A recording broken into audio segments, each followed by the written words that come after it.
Okay, so welcome everybody to this YouTube video of a map explainer and timeline of an overview of the Mr. Cruel case.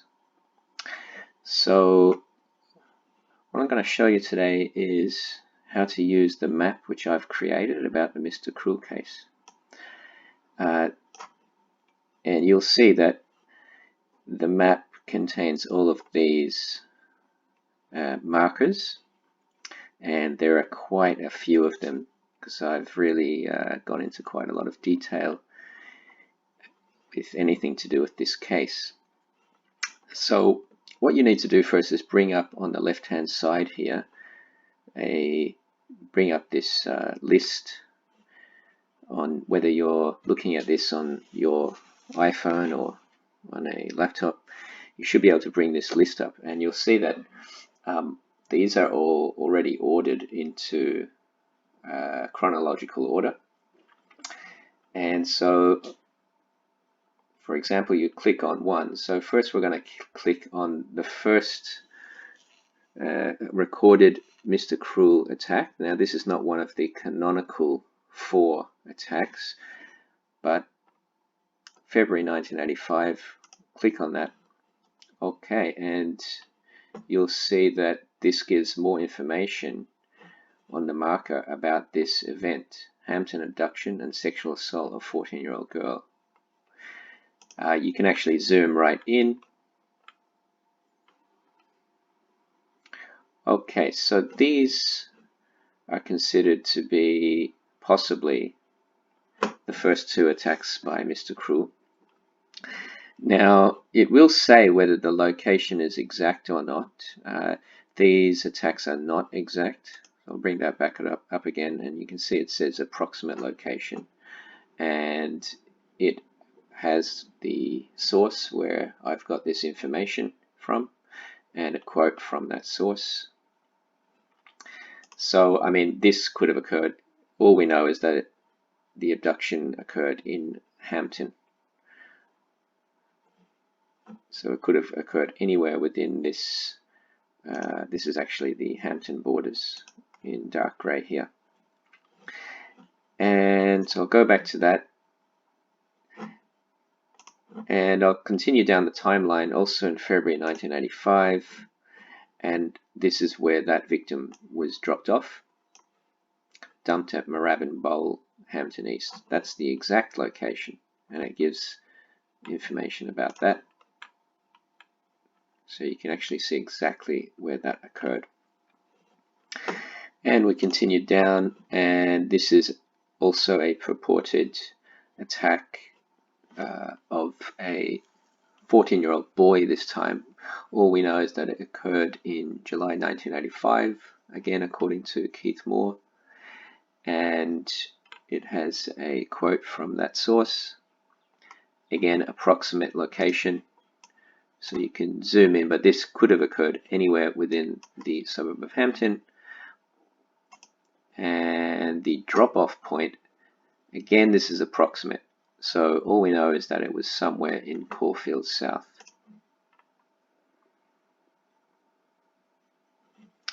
And the next attack, which has been attributed to Mr. Cruel in newspapers from the 1980s, is this one, 4th of December 1985, and it takes us all the way over here to Warrandite.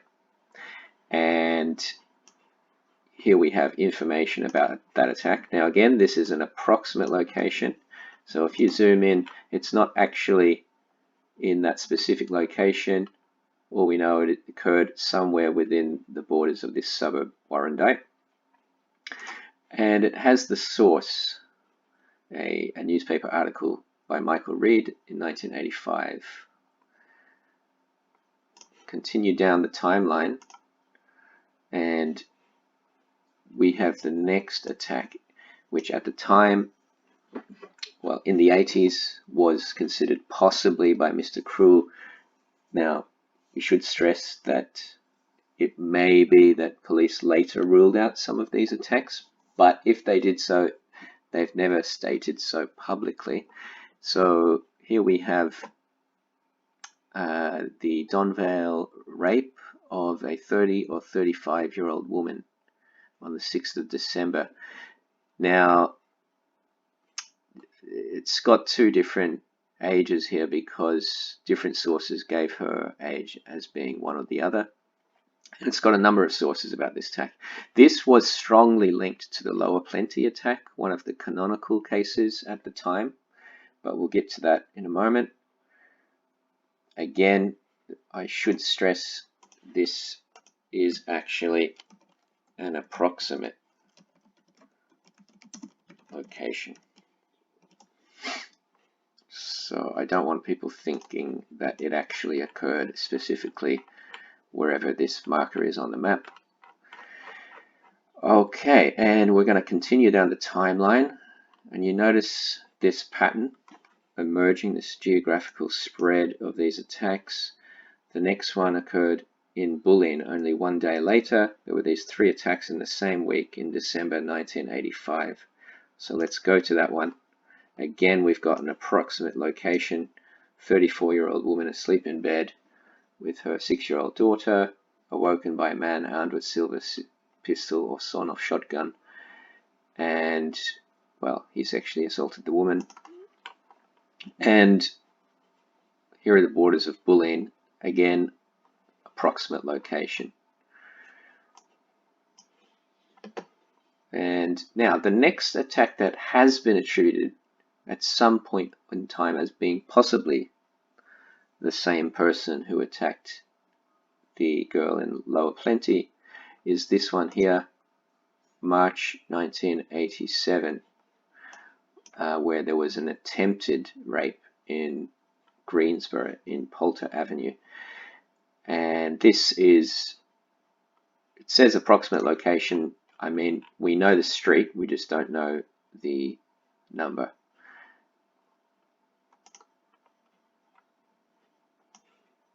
Again, I stress it may be that these were later ruled out by later investigators. We don't know. All we know is that this person had a similar MO to the later attacks in Lower Plenty, and the next one in August of 1987. Another attempted rape and indecent assault. We have the street where this occurred in Joyce Avenue, and when you click on the information there, you will get a source as to where I got that information from. Now, 22nd of August 1987. Okay, so this is the first of the 4 canonical attacks, and we know it occurred in Lower Plenty. So there's a picture of the perpetrator there, an artist's depiction of the perpetrator, and some information about the attack. Now, once again, this is an approximate location. The family concerned, their names were never revealed, nor their address. We don't know where this attack occurred, except that it occurred in Lower Plenty. And in fact, this part of Lower Plenty, close to the border with Eltham. This is Eltham here. So I've put it on a random spot in this, sort of in the middle of this area. There was a blogger who mistakenly chose, put a marker on his own map, on his own blog, and he put the location of this attack in this region, but I've learned that this is in fact incorrect. So now notice some of the items in this area. Looking at the Melway map from 1987, I noticed that this tennis club was located very close to, or well, in the approximate area of where this attack occurred. And later on, tennis features prominently in the story, so be aware of that. And also this red line here, this red line is where a transmission line stretches across the landscape here. And this too features very prominently in the Mr. Cruel stories. You'll see often at sites, for example, where Carmen Chan's remains were found, was right on the site of an electricity transmission station. So just something to note. And I'm going to continue down this timeline. And 10th to 11th of November 1987. Okay, I'm going to zoom out a bit so we can see exactly where we are. This is quite out of the way from the typical geographical spread of these attacks. You'll notice that all of the attacks that have been attributed to this perpetrator are signified by this gun symbol. Now, this was the rape of a 48-year-old woman, was how it was reported in the media at the time. And I've linked sources where you can read up about that attack. And it was strongly linked to the Lower Plenty attack at the time. In 2019, Xanthi Mallet wrote a chapter in a book about this incident, and she refers to this woman as an elderly nun. Now, this is interesting. I don't know whether she has got her ages mixed up, or whether the initial reporting of a 48-year-old woman was deliberate by the police. Sometimes the police will put out information which is not true in order to protect the identity of the victim. All we know is that this person seems to have been a nun or a former nun. And I've got links to sources that describe, contemporary sources, newspaper articles that describe that attack that occurred at the time. So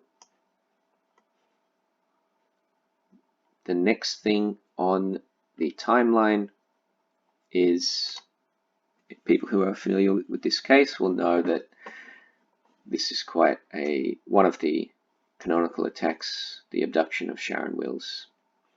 And it's the exact location of where that occurred. 11 Hillcrest Avenue, Ringwood. And there's a whole lot of information about that.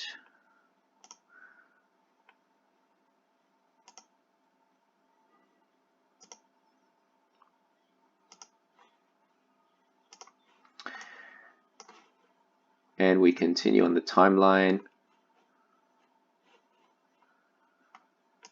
And you'll notice that some of these markers have different images. In this case, I've got a car for this. This is a possible sighting of the perpetrator when, on the day that Sharon Wills was dumped,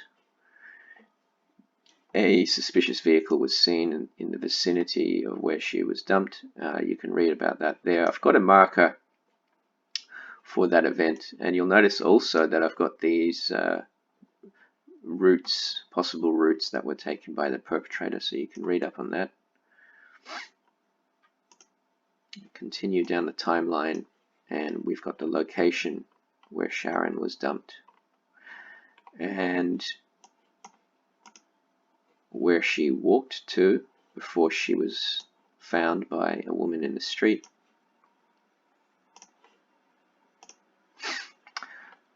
And of course, we've got the location of the Nicola Linus abduction. You'll see that this image I've colorized into green, and the reason I've done that is because the newspaper article at the time actually describes the balaclava that was worn by the perpetrator as being dark green. But all of the more recent images of this balaclava have been black. The original newspaper article was in black and white, and I think that's what's caused this confusion. So I've got some images there.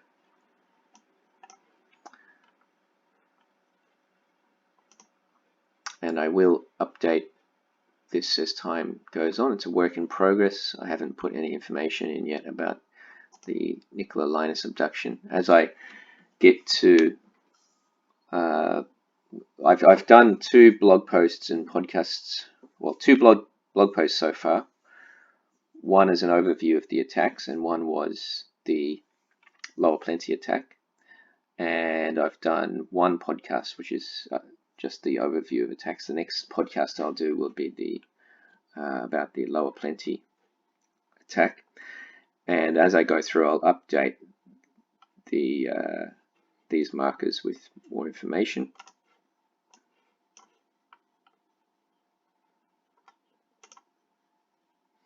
So continuing on through the timeline, and again, the electricity substations feature really prominently throughout this case, and I think that's an interesting theme, one which deserves to be explored. Nicola Linus dumped at electricity substation in Tennyson Street, Kew, and it's got the exact location of where that occurred. And the timeline continues down to the Carmen Chan abduction.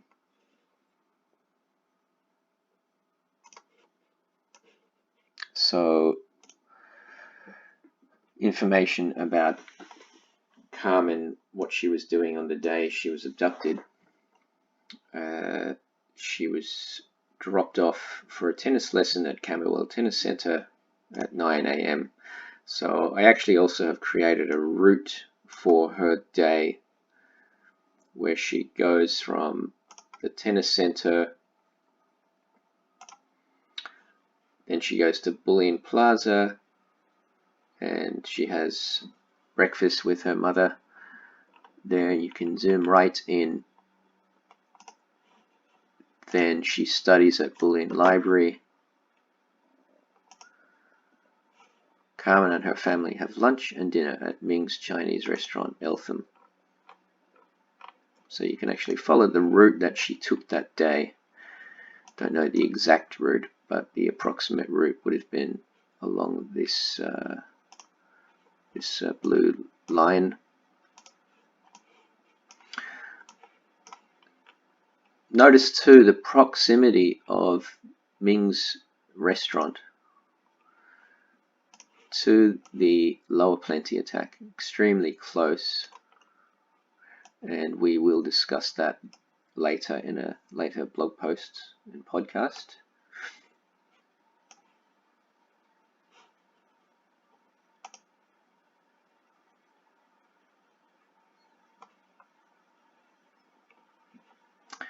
Okay, so that's basically how to use this map. So I recommend that you load up the map, bring up this list on the left hand side, and you can go through the timeline of events related to this case. Okay, so thank you very much, and please leave any comments below if you have any comments to make about the case. Thank you.